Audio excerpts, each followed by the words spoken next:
I'm backlogging my reading from May 2025 onwards, but this was near the height of my reading hyperfixation and I read so many books that I've actually split this video into 2 parts. So with that, let's jump in and get started.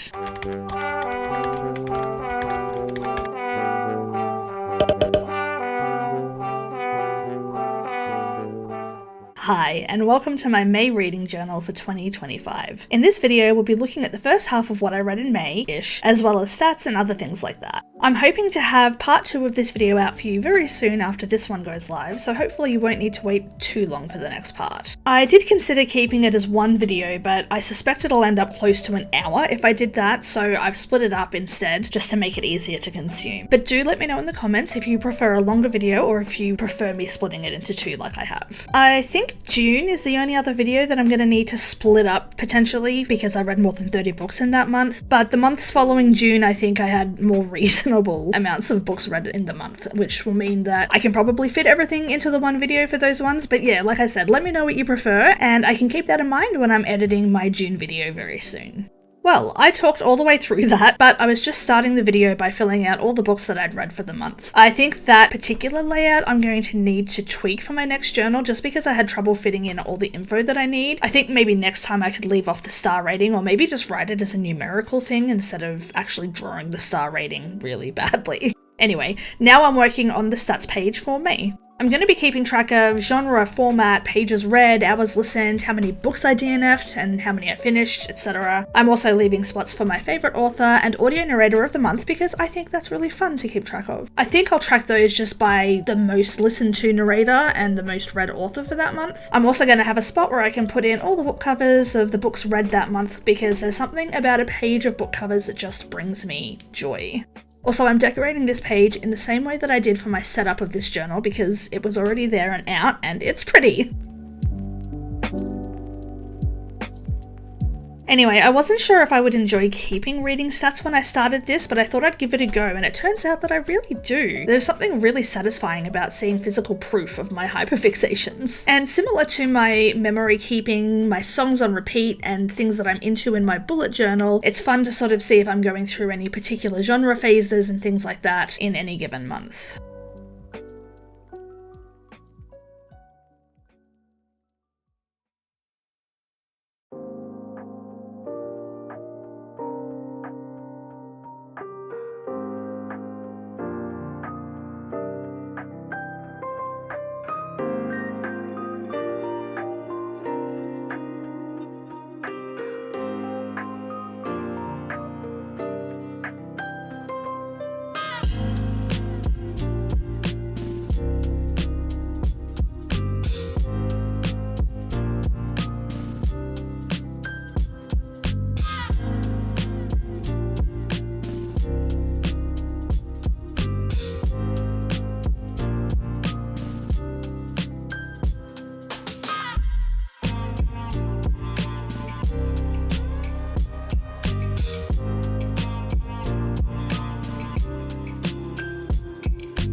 So I printed all my book covers onto printer paper and I'm just cutting them out individually and then gluing them in because I don't have sticker paper or anything like that. I am working in a B5 journal and I made my book covers 2 centimeters wide by 3 centimeters high, which fit really well when I'm doing 4 reviews per spread. I realised when I did my first full page review though that they weren't quite big enough for that review size, so I printed out some other ones and came back later with a larger size for the reviews that are 1 page or a full spread, and they are 2.5 centimeters wide by 3.5 centimeters high, and I think that was a much better size for those larger reviews.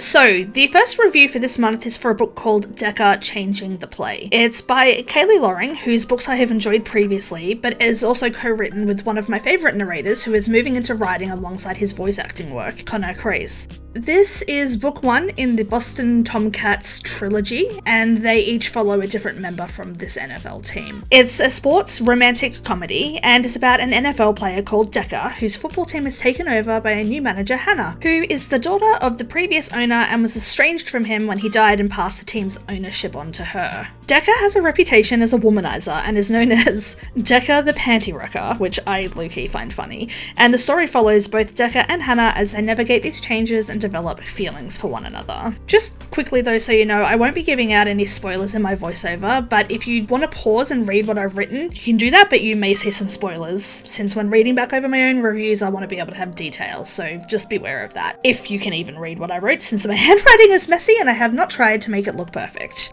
Anyway, I really like Kayley and Connor writing together. Connor is a football fan, and I enjoyed reading about a sport from someone who is passionate and knowledgeable, and pair that with his sense of humour and Kayley's humour and her experience with writing, and you get a really fun read. I like that we get some emotion in this book, more than you would typically get from a solo Kayley read, which is great for me, as I prefer some emotion in my romance. It's still pretty low angst though, so if you prefer a lighter read, then these authors might just be for you. I did have a lot of trouble with decor for these books though, since I don't have any football stationery. I did draw a football myself and then I added in colours to match the cover, but that's about as far as I went. And here we have book 2 of 3 in the Boston Tomcats series, so we're coming directly from Deca and moving straight into Dash rushing the play. Similar to Deca, I've tried to decorate this review by using the book cover for inspiration, so I've kept it pretty simple because I didn't really have anything else. But this book follows Dash, a team member of Deca's, and Charlie, a dancer or ballerina, I think, who meets Dash when they are at college. We first meet Dash and Charlie in their college years, when Dash especially was much cockier and less mature, and we get to see the developing attraction between them, though Charlie tries to resist Dash's charms. We meet them again a few years later when a hookup results in an accidental pregnancy, and we watch as Dash and Charlie navigate their insecurities and fears and grow together and fall in love. I enjoyed this book more than the first in the series. I think because Dash was so funny. I listened to all 3 of these books on Audible, where Crais himself narrates our male characters, and his portrayal of Dash was so good and had me laughing the whole time.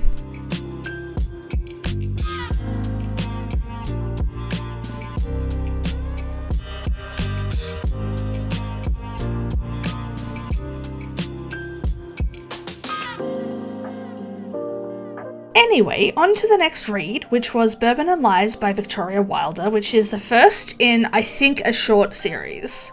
I'm very particular about narrators, so when I find one that I really like, I'll search Audible for any work they've done previously, and that's how I came across this one. I had never read anything from this author before, but the audio version was narrated by Crais, and I was in a super hyperfixation of his voice at the time, and I liked the sound of the plot, so I gave it a go, and I'm really glad I did. Not long after this book, I got into a full romantic suspense thriller vibe, and while this isn't the best of that genre that I've read, I can say it was very well written and narrated.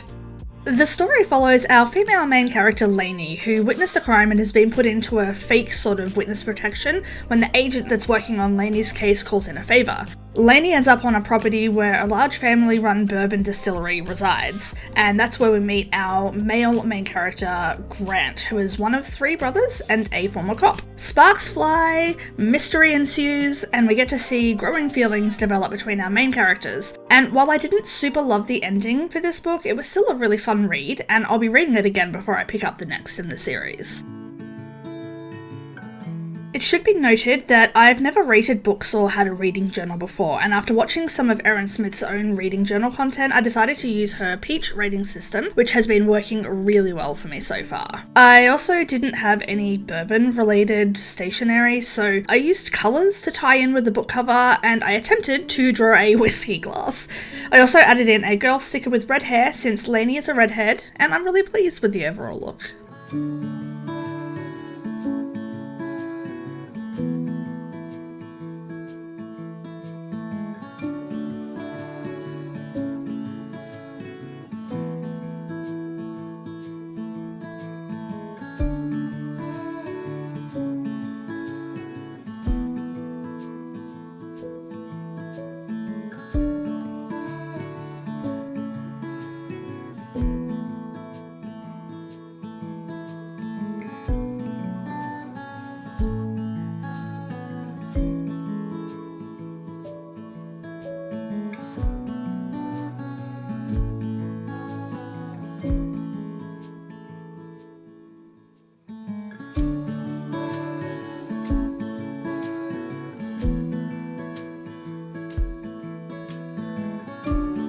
book 4 for this spread is Wildside by Elsie Silver. I actually regret not making this a full-page review because I really loved this book, but at this point I wasn't sure exactly how I wanted to do things. A bit later on, I settle on a single-page review for 4-star reads, and anything over 4.5 gets a double-page review spread and a spot in my Hall of Fame, but I figure all that out by the time I start doing reviews for my June reads. I didn't really decorate for this one because I didn't have much that would work for it, so I just chose to go simple and use green to match the cover. For those of you who don't know or haven't read these, Wildside is book 3 in the Rose Hill series, and it was such a beautiful addition to the series. I think it might be my favourite of the series so far. At the time of this video, the final book in the series was released not that long ago, but I haven't read it yet, so that opinion is still pending reading the final book in the series. It follows Tabitha and Reese. Tabitha has recently taken custody of her nephew Milo after the death of his mother and Tabitha's sister Erica. Reese was Erica's landlord and shows up after Erica's passing, claiming that Erica gave him custody of Milo, which has Tabitha reeling because she thought they were just landlord and tenant, but now that's seeming like it's not the case at all. There's so much tension in this book, as well as angsty moments, but they felt appropriate for the story, and they weren't so gut-wrenching that I was sobbing the whole way through. That said, there are some uncomfortable family dynamics and trauma involved in all the characters' lives here, which I found was beautiful, but painful to read at times as someone who has dealt with some similar themes in my own life. Regardless, the love story that develops between our two main characters was gorgeous, and I loved both Reese and Tabitha, not just as a couple, but also as themselves too. There was one certain thing that felt a bit weird to me and I didn't love, and it kind of lowered my score for this book, which may have been 4.5 stars for me otherwise, but it's probably just a me thing and it might not be weird for you at all. You might love it, I don't know, but I don't want to give away any spoilers in this voiceover, so if you know, you know. Overall though, a beautiful read and I definitely recommend. Same for the previous books in the series as well, and I'm dying to read the final one soon. Side note, the narration by Jason Clarke and Samantha Brentmore was top tier, so I definitely recommend the audio version.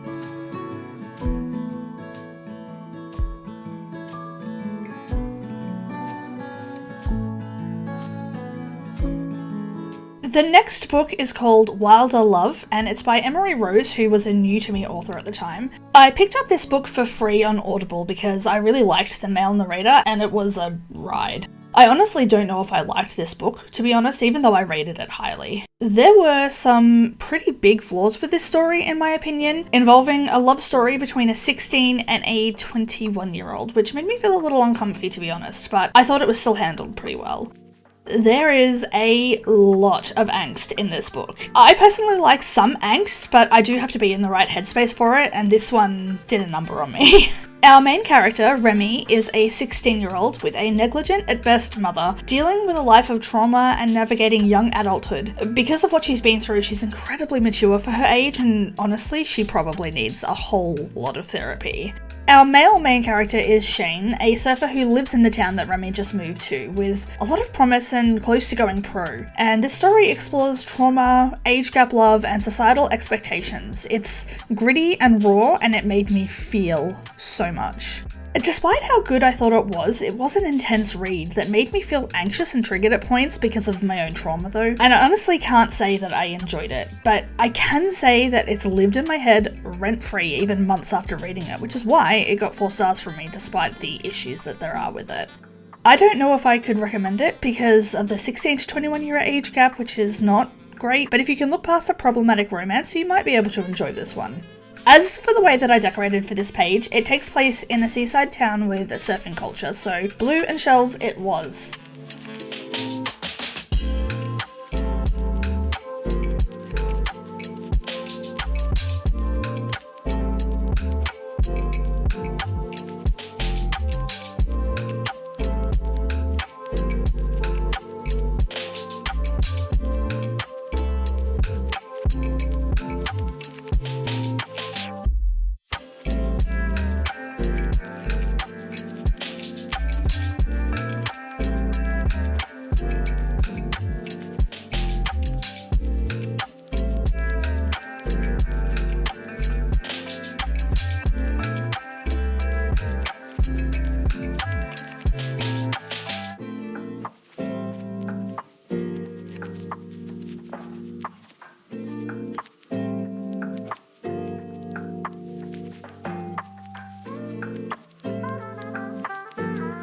There are some pretty big spoilers in this written review, so read at your own risk, but I had so many opinions on this story. It's so funny because even though I didn't love parts of it, the way that it made me feel and the way that it stuck with me made it a book to remember regardless. So I don't know, how do you guys feel about a book like that? Are you okay with reading a book that's problematic if it's insightful and interesting, or are you the type of person who thinks that we should stay away from any sort of problematic media? I'd love to hear your thoughts.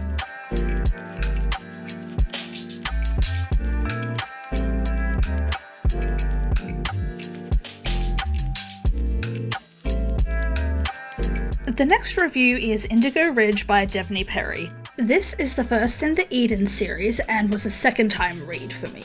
I reread a lot of books. It brings me so much joy to discover new details and revisit well-known moments, but I'll only be writing reviews for books that I haven't done a review for previously. I plan to have a reread section at some point, so each month you'll see what I've reread and then you'll get reviews for anything that I haven't reviewed yet.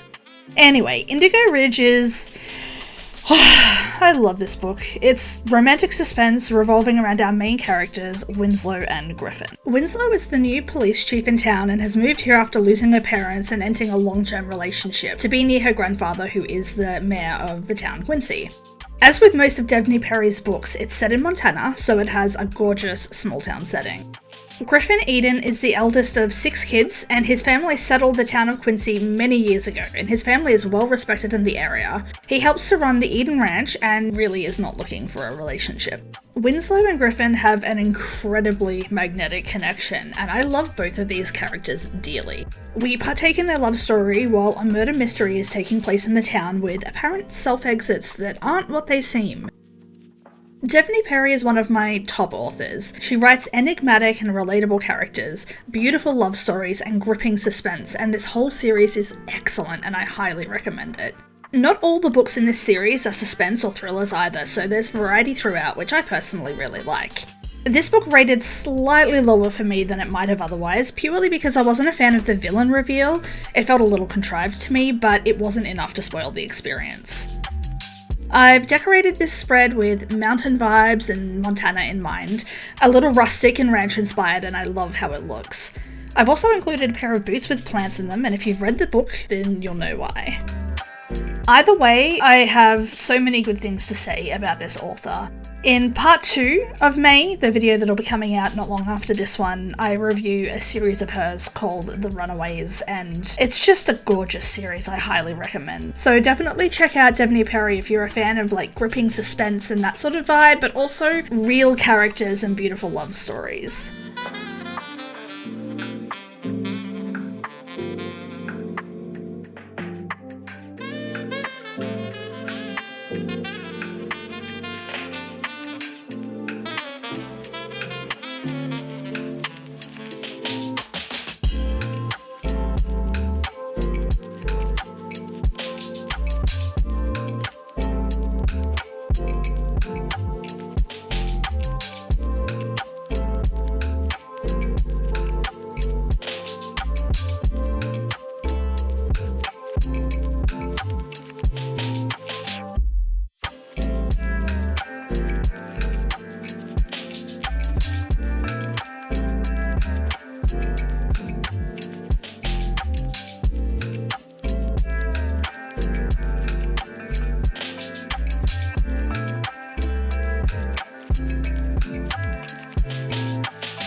Now we move on to Jock Blocked by Pippa Grant.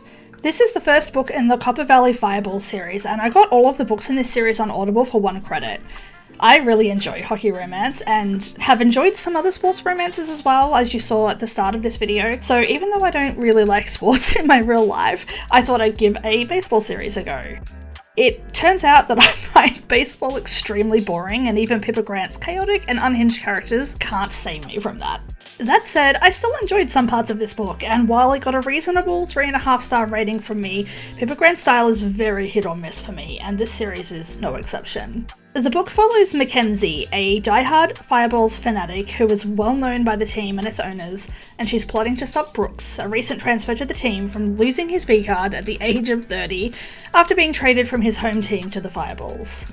He, like many athletes, and Mackenzie, as it turns out, is incredibly superstitious and has never gone all the way because whenever he has done more than kissing, he plays very badly, and so he spent his career abstaining. Brooks is hurt by his team trading him, and since the Fireballs are the worst team in the league anyway, he wants to finally throw caution to the wind and go all the way.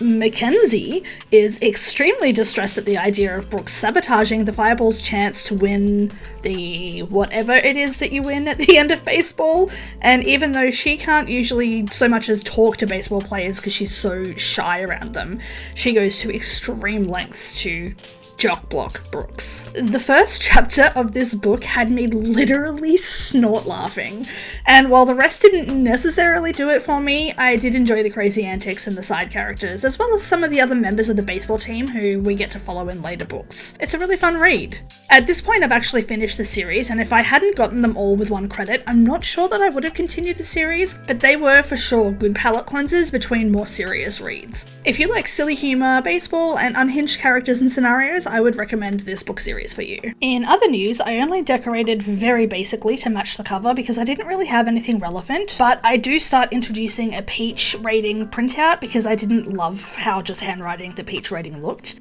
After I made these and I printed out a bunch, I found out that Erin Smith actually has these available as printables, so once I've used these up, I'll probably go use hers since they are way better than mine. This book is another hockey romance. I was in a hockey hyperfixation, and it's called Spiral by Bal Khabra. Hopefully I pronounced that correctly, but I'm really sorry if I didn't. Spiral is the second book in the Off the Ice series, and it follows Elias and Sage. Elias is a newly drafted NHL player with an intense amount of media and public scrutiny on him, and Sage is a ballerina, I think, looking to take her career to the next level, but due to a lack of online popularity, is struggling to find roles. This leads to the classic fake dating trope, and we learn about the trauma that Sage has been through, navigating her career, her younger brother, and dealing with issues from her past, while Elias is trying to prove himself as a pro hockey player and a good human despite online discourse. Like all fake dating tropes, the fake dating doesn't go to plan, and we watch the walls of both our MCs crumble as they let each other in and grow closer. I actually feel the need to reread this book because I'm not sure I really appreciated it enough at the time. It deals with complex themes and it's very touching and emotional, and I thoroughly enjoyed it. I didn't have much in the way of hockey or dance stationery, so I used some Nutcracker themed stickers from my November or December, I think, sticky sub from last year to represent Sage, but I had nothing for Elias really, so I left it at that. I'm sorry, Elias. This book actually got 4 stars from me, but I didn't feel like I had sort of remembered enough about it on my own without a reread to dedicate a full page to it, so I kept it short. Anyway, I really enjoyed this read, and it'll definitely get a reread for me because I actually just picked up the next book in this series called Revolve, and I'm reading it at the time that I'm doing this voiceover, and I am loving it.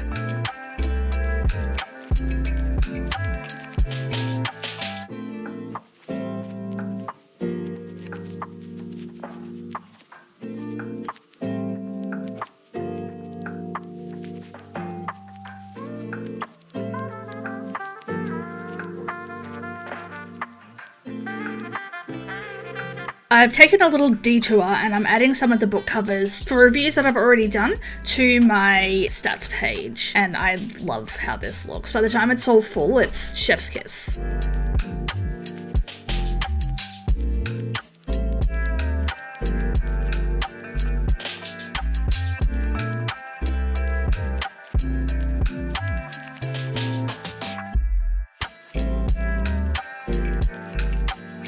The Billionaire is back.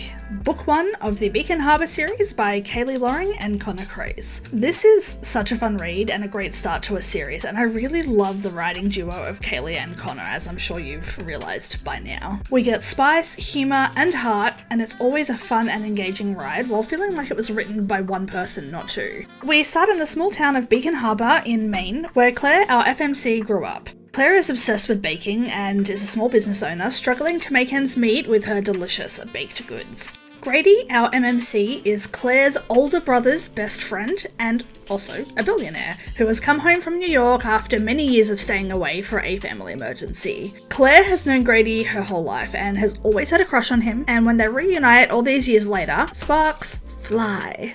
There is so much to love about this book, and the cast of side characters like Grady's younger brother Damien, the focus of the second book in this series, and his lobster racing project, as well as Claire's best friend Vera, and also the way that Grady falls so hard for Claire. Kayley and Connor do tackle some tough topics, but balance the heart with the comedy really well, and I had a great time reading this. As with most of Kayley and Connor's joint books, Connor is the narrator for the MMC, and as usual, he does an incredible job with emotion and acting as well as with humour. Billionaire romance isn't my favourite trope by far, but I enjoyed this one immensely, which is why it got a solid 4 stars from me.